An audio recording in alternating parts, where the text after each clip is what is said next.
Akkam jirtu hordoftoota Daandii Akaadaamii nagaan keessanii nagaan keenya kabajaa bakka isin jirtanitti hunda keessaniif haa ta'u. Kun saayinsii waliigalaa kutaa torbaffaa boqonnaa torbaffaadha. Kanaan dura viidiyoo lama ilaaluun keenya ni yaadatama. Paartii 1 fi paartii 2 waliin ilaaluun keenya ni yaadatama. Kun immoo paartii 2 dha jechuudha. Maaliif paartii 2 jedhe waa'ee sochii daandii sirrii baranna waan ta'eedhaaf viidiyoon gaddaa xiqqoo waan dheerateef har'a isinii gabaabsuuf jedheen irraa kutee paartii 2 godhe jechuudha. Kanaafuu turtiin keessan na waliin haa ta'u isiniin jedha. Kallattiidhumaan gara viidiyoo keenya irraatti dabarru yookaan gara barumsa keenya irraatti dabarru. Barumsi keenya irraa waa'ee ariitiiti jechuudha. Ariitii kanaan dura paartii sadaffaa keessatti waa'ee saffisa giddu galeessaa fa'aa, waa'ee saffisaa, waa'ee fageenyaa fa'aa kana waliin ilaaluun keenya ni yaadatama jechuudha. Saffisi kal'abeedha jenneerraa. Ariitiin immoo maalidha jechuudha? Kalqabeedha jechuudha. Garaagarummaan isaanii kanaadha. Saffisi kal'abeedha. Ariitiin immoo kalqabeedha jechuudha. Saffisi fageenya deemameerra yerooti jenneerra. Ariitiin immoo qaxxaamura irra yerooti jechuudha. Argitanii garaagarummaan isaanii kanaadha. Fakkeenyota shallagamoo kan jedhu kana paartii sadaffaa keessatti waliin ilaalla jechuudha. Gaaffii 10. Amma kallattiidhumaan gara barumsa keenya irraatti dabarru. Ariitii. Ariitiin qaama safarama fiizikaalaa qaamni tokko kallattii murtaa'e yookaan hamma saffisaan akka deemu kan ibsudha jechuudha. Ariitiin fiizikaala warreen kamiidha? Warreen diriirfamoodha jechuudha. Ariitiin jijjiirama qaxxaamuraa yeroo yuunitii tokko keessatti taasifamudha. Kana jechuun maal jechuudha? Jijjiirama qaxxaamuraa jechuun qaxxaamura irra yeroo jechuudha. Qaxxaamurri maal jenneerra kanaan dura? Kalqabeedha jenneerra hiree kalqabee irra yerooti jechuudha. Amma laa kun asitti garaagarummaa kalqabee fi yeroo kanaan baruu dandeessu. Haala kamiin ibseera? V'n walqixa S/T dha jechuudha. T'dhaan ibsee jira jechuudha. T haala kanaatiin ibsee jira. Garuu asirra maaltu jira jechuudha? Fakkii xiyyaatu irra jira jechuudha. Xiyyi kun maal ibsiti? Fageenyi kun qaxxaamura akka ta'e ibsiti jechuudha. Kallattii isaa agarsiisaa jirti. Kallattii qaba jechuun fageenyi yeroo kallattii qabaatu maal jedhama? Qaxxaamura jedhama yeree. V'n immoo yeroo kallattii qabaatu yookaan qubeen V'n yeroo kallattii qabaatu yookaan saffisni yeroo kallattii qabaatu ariitii jedhama jechuudha. Kanaafuu ariitiin maaliif fageenya qaxxaamura irra yeroo waan ta'eef kalqabee ta'e jechuudha. Haala kanaatiin ibsuu dandeenya jechuudha. Ariitii giddugaleessaa. Ariitii giddugaleessaa jechuun maal jechuudha? Ariitii giddugaleessaa yookaan V average jechuun hirama qaxxaamura dimshaashaa yeroo dimshaashaatti fudhateedha. Qaxxaamura dimshaashaa jechuun qaxxaamura waliigalaa irra yeroo waliigalaati jechuudha. Yuunitiin waaltawwaan saffisaa fi ariitii meetir per sekendiidha. Kan qaxxaamuraa maalidha? Meetira.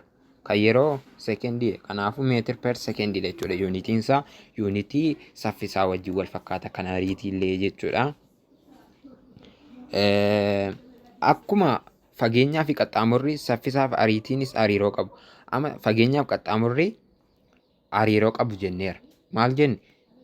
Sochii daandii sirrii keessatti fageenyaaf qaxxaamurri walqixa jenneera. Yoo kallattiin qabaatiin maaloon fageenyi keenya qaxxaamurri keenya yoo kallattiin qabaatiin fageenya jedhama jenneerra. Ariitii fi saffisni kallattii amma saffisni yoo kallattii qabaate maal jedhama? Ariitii jedhama yeree. Kanaafuu ariitii walqixa saffisa kallattii qabuuti jechuudha. Saffisi tasuma kallattiin qabu. Yoo kallattii qabaate maal ta'a? Veektarii ta'a yookaan kalqabee ta'a waan ta'eedhaaf kallattiin qabu. Kana jechuun karaa gabaabaa ariitii jechuun immoo maalidha? Saffisuma ta'e maal qaba jechuudha? Kallattii qabaa jechuudha. Kan adda baafatanii isiniif ibsa. Kana ibsa jechuudha. Sochii daandii sirrii keessatti ariitiin kallattii malee yoo ibsame saffisa ta'a jechuudha. Ilaa argitanii ariitiin kallattiin qabu yoo ta'e maal ta'a jechuudha? Saffisa ta'a jechuudha.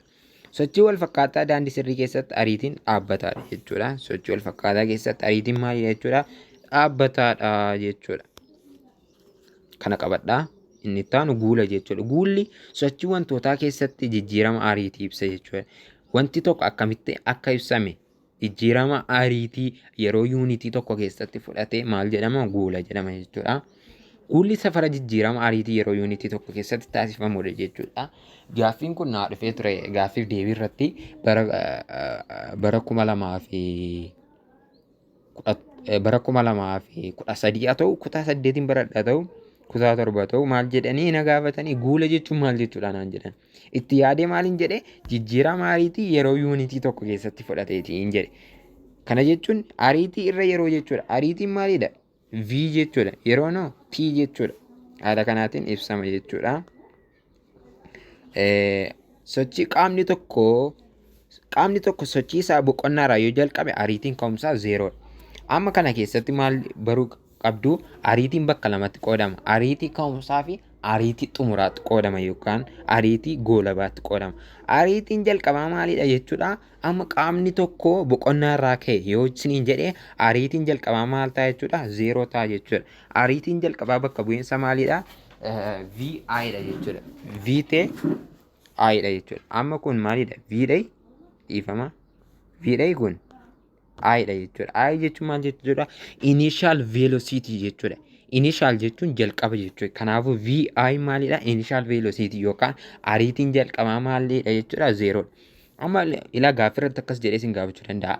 Konkolaataan tokko boqonnaa irraa ka'ee yookaan lafa paarkingii bakka dhaabatu ka'ee yoo deeme yoo isiniin jedhee ariitiin jalqabaa yookaan VI yookaan initial velocity isaa maal ta'a jechuudha? Zeeroodha jechuudha. Kun beekamaadha.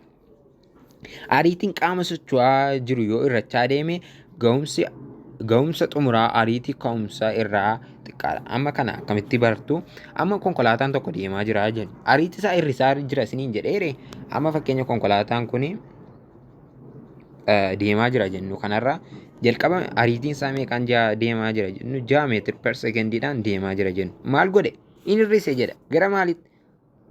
Gadi dhaabbachuuf deemaa jira waan ta'eef 4 meetir per sekendiitti hir'isaa deema. Kana booda maal ta'e jechuudha? Inni kun ariitii jalqabaati. Maaliif konkolaatichi ituma deemaa jiruuti waan ta'eef inni jalqabaansaa 6 jechuudha. Inni xumuraa 4. Kana jechuun maal jechuudha? Ariitiin inni xumuraa yookaan 4 kun 6 gadi ta'eera. Kana jechuun ariitiin xumuraa ariitii jalqabaa gadi ta'ee jira jechuudha. Qaamni tokko yeroo dhaabbachuuf jedhu jechuudha. Kana beekuu qabdu. Kana jechuun maal jechuudha? V finally less than initial velocity. Ariitiin xumuraa ariitii jalqabaa gadii jechuudha. Kan qabu yoo ta'u alguula jedhama jechuudha. Qaamni kun ariitii isaa irrisaa deemuun dhuma irratti yoo dhaabbate ariitiin xumuraa isaa zeeroodha jechuudha. Amma maal isiniin jechuu danda'a? Qaamni deemaa jiru tokko yoo dhaabbate yoo isiniin jedhe itu deemaa jiru yoo dhaabbate ariitiin xumuraa yookaan VF'insaa zeeroo ta'a jechuudha. Ishee kana isiniif dubbisu sochiin akkasii guula negeetivaa jedhama jechuudha. Laasitti maal jedhaa? Ariitiin xumuraa ariitii jalqabaa gadi yoo ta'e alguula jedhama jechuudha. Maaliif negeetiva ta'a? Amma ariitiin xumuraa 4 yoo ta'e yookaan zeeroo ta'a hin dhaabbachaa jira waan ta'eef ariitiin xumuraa zeeroo ta'a jennu. Ariitiin jalqabaasaa immoo 10 yoo ta'e maal ta'a jechuudha? Negeetiva ta'a. Maaliif ariitiin immoo ariitii xumuraa hir'isu ariitii jalqabaati. Ariitiin jalqabaa maalidha? Zeeroo. Zeeroo hir'isu 10 wal qixa meeqa ta'a? Negeetiva 10 waan ta'uuf alguula jedhama jechuudha. Qaamni kun ariitii isaa hir'isaa waan deemuuf ariitiin xumura isaa zeeroo ta'a jechuudha. Kana jechuun ariitii jechuun maal jechuudha jenneerra? Akkas jenneerra sila change of V over change of T. Changein kun daaltaa jedhamti jijjiirama jechuudha.